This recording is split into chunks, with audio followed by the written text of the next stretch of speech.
Good morning, all of you, and hello, class third standard type of students. Now start first lesson in Hindi. आया बसंत। आया बसंत जो पाठ है, इस पाठ के जितने भी कठिन कठिन शब्दार्थ हैं उसको मैंने पूर्व में करा दिया था। इसके बाद मैं अब हर फोर लाइंस का जो पैराग्राफ्स हैं उसके बारे में मैं डिटेल्स एक्सप्लेन करने जा रहा हूँ या डिस्क्राइब करने जा रहा हूँ। आप उसको ध्यानपूर्वक सुनें। आया बसंत छाई जग में शोभा अनंत। फर्स्ट लेसन आया बसंत के जो रचयिता हैं वो श्री सोहनलाल द्विवेदी जी हैं।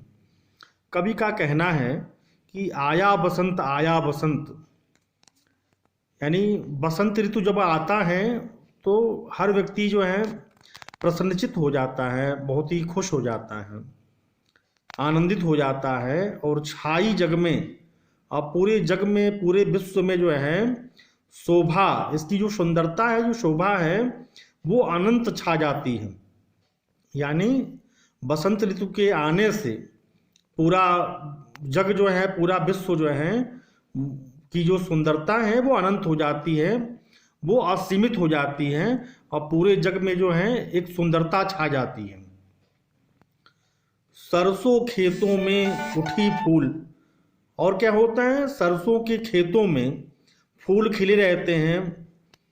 बौरें आमों में उठी झूल, और आमों में जो मंजरी है, आमों का जो मोजर है, तो उसमें जो है उठी झूल, यानी वो आम के बौरों से या आम के मंजरी से, जो आम के पेड़ हैं, जो डालियां हैं, वो झूल जाती हैं। यानी आम के जो बौरे हैं, आम के जो मंजरी हैं, वो इतना लद जाते हैं कि उनकी जो डालियां हैं वो झूल जाती हैं, लटक जाती हैं। बेलों में फूले नए फूल, और जो बेल होते हैं, जो बेल के पौधे हैं, पेड़ हैं, उनमें नए नए फूल और पत्ते निकल आते हैं। हाँ, पल में पतझड़ का हुआ अंत, और चंद माने कुछ दिनों में ही जो है इन पौधों में, इन पेड़ों में जो है पतझड़ आ जाता है।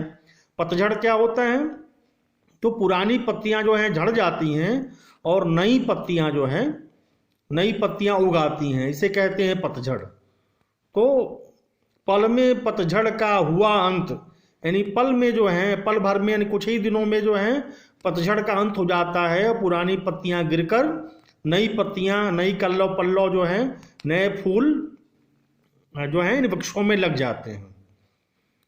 आया बसंत, बसंत ऋतु के आने से ये उपयुक्त ये सारी प्रक्रियाएं होनी शुरू हो जाती हैं। अगला पैराग्राफ है, लेकर सुगंध बह रही पवन।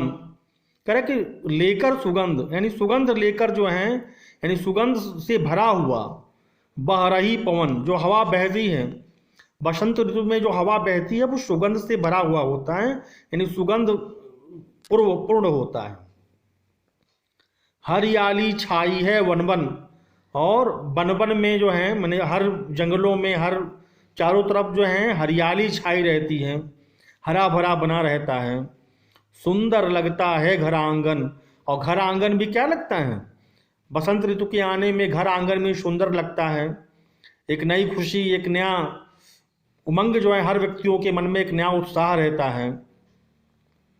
है आज मधुर सब दिगंत, आया बसंत। कह रहा कि है आज जो है मधुर, सब जो है मधुर होता है, मीठा होता है, सुंदर होता है।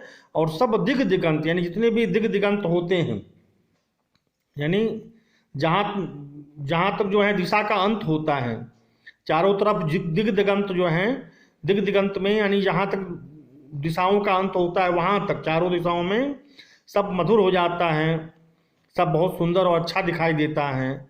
आया बसंत मतलब बसंत ऋतु के आने से ये प्रक्रियाएं होनी शुरू हो जाती हैं।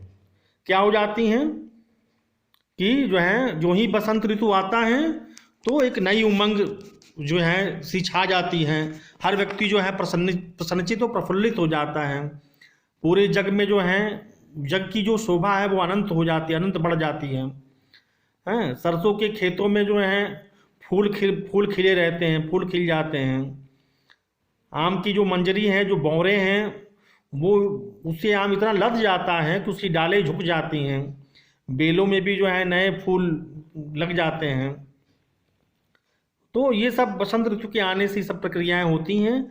अगला एक लास्ट पैराग्राफ है, वो ये है कि भौरे गाते हैं नया गान। जो भौरे हैं, भौरे क्या करते हैं, जो भी फूल खिलते हैं तो फूलों पर जाके वो मंडराते हैं अपना। उनका जो मंडराना है, कवि का कहना है कि जैसा वो गीत गा रहा हो, है ना। और वहाँ से वो पराग लेते हैं, वहाँ से वो जो है पराग चूसते रहते हैं। तो भौरे गाते हैं नया गान। जो भौरे हैं वो जैसे मंडरा रहे हों, यानी फूलों पर जाके जो है जैसे नया गान गा रहे हों, नए गीत गा रही हों। कोकिला छेड़ती कुहू तान। और जो कोकिला है, जो कोयल है, वो नया तान छेड़ती है कुहू कुहू की। और हैं सब जीवों के सुखी प्राण, हैं सब जीवों के सुखी प्राण, यानी जो हैं सभी जीवों के जो प्राण हैं, जो उनके आनंद हैं, वो सुखपूर्वक होते हैं, बड़ा आनंददायक होता है।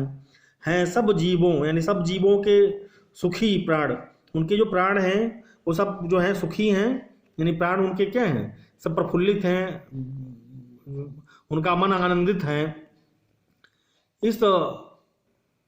इस सुख का हो अब नहीं अंत, आया बसंत आया बसंत। कर अब इस सुख का जो है अंत न हो, और आया बसंत आया बसंत, यानी बसंत ऋतु जो है बार बार आती रहे और इस सुख का अंत ना होने पाए।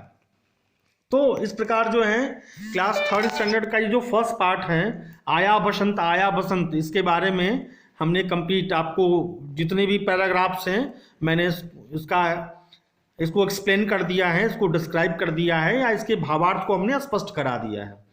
अब मैं चाहूँगा कि जो क्लास 3rd के जो स्टूडेंट्स हैं, आप इनके शब्दार्थ के साथ इनके जो हैं हर 4 लाइनों का भावार्थ भी आप समझ लें, और इस वीडियो को आप केयरफुली इसको वॉच करें और इसको देख के समझ के इसको अपडेट कर लें।